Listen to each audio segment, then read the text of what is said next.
All right, so this week we're taking a look at fast fashion and how it's made us rethink the way we buy clothes. Stylist and author Heather Newberger joins me to talk about it all. Hey, Heather.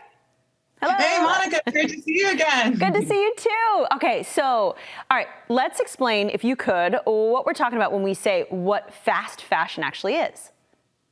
So fast fashion is sort of like the potato chip of fashion. You can think of it that way, in that it kind of fills you up, but it doesn't leave you satisfied for very long.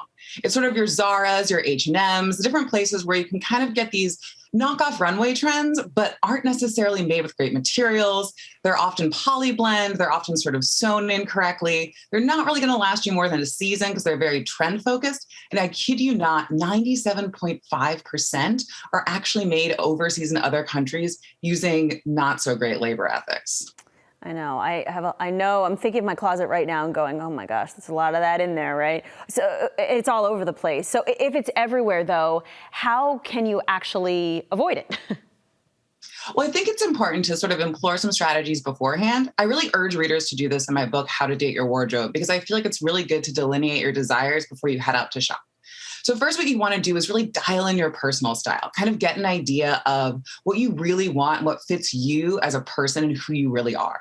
And so you can kind of do that through a lot of different strategies, which we're actually going to talk about in the weeks to come. Then you really want to get real about your budget.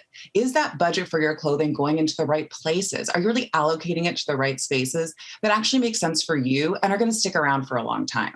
But ultimately, you want to consider how and why you buy. Are you buying because you want something or because you need it?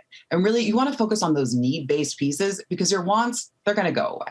These are such good questions, and I'm in the point now where I'm like, okay, I need a solid, good quality, solid, basic things, right? Like to focus on my real style. So what's your advice if things don't work out with one of your choices? We've all been there, right? Absolutely. And all I can say is try again. You know, it's really up to you. If you find a Zara skirt or you find something from, an H&M or whatever, and you just kind of fall in love with it, okay, fine. It happens to the best of us. But ultimately, once that piece no longer serves you, you can always take it to a vintage store. You can donate it to a secondhand place, or you can even sell it online. You really want to focus on, making sure you're looking at vintage stores and also direct fashion retailers first. But if it happens that you fall in love with something else, you're not a bad person. You just want to get back on the horse. All right. I know. I agree. I have those Zara pieces that I just love, even though they're very old.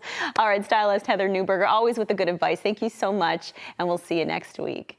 And you can get more advice by picking up Heather's book, How to Date Your Wardrobe. And tune in every Friday for more fashion tips and advice from Heather. In the meantime, you can follow her on social media there.